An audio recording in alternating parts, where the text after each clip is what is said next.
Zdravo Armine, No. htjela sam da pitam kako ste počeli sa projektom Turist Agent i zašto bi ga poručili drugim agencijama?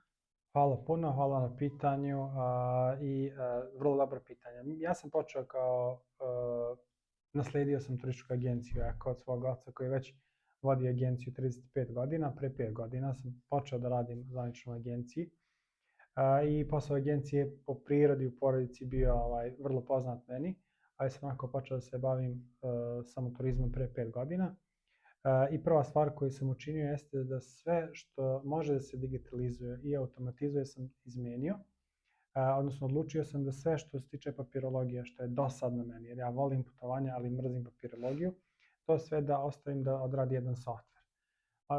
Nakon toga sam pozvao svog prijatelja Harisa. Haris je napravio aplikaciju za moju agenciju i 2 godine nakon toga smo od švajcarske vlade dobili novac da napravimo, odnosno da komercijalizujemo taj projekat i nazvali smo aplikaciju Turist Agent i mi smo tada počeli da radimo na njoj. Pre 3 meseca smo kompletno završili taj osnovni deo i počeli komercijalizaciju. Ono što ja želim da istaknem jeste da smo mi samo u roku 3 meseca dobili 10 agencija koje nas sada koriste. Pokrivamo i subagente, i organizatore, i turističke agencije sa zakupima i prevoznike koji imaju autobus i tako dalje. Tako da smo dosta uspeli za tih, da kažem, 2 godine aktivnog rada na aplikaciji.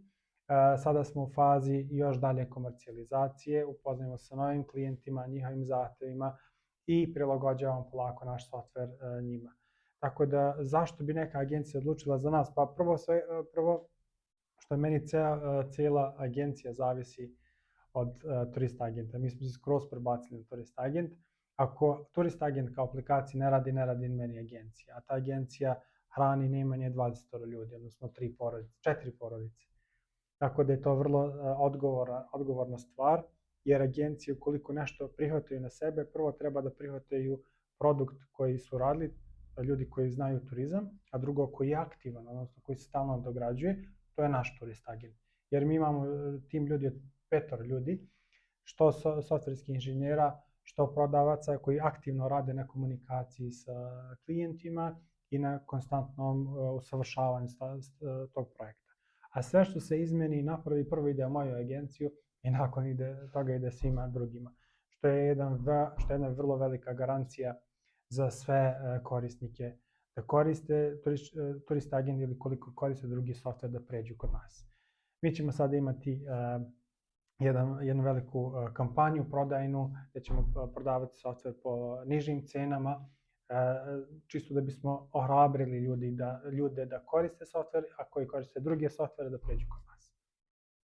Tako da u suštini to je neka moja priča koja je počela, hajde kažem, od pre 40 godina, znači od iskustva mog oca koji je tada osnovao agenciju pa sve do mene sada koji sam naslijedio taj posao i potpuno ga digitalizovao i ono što najbolje donosi više para i više korisnika. Da, hvala.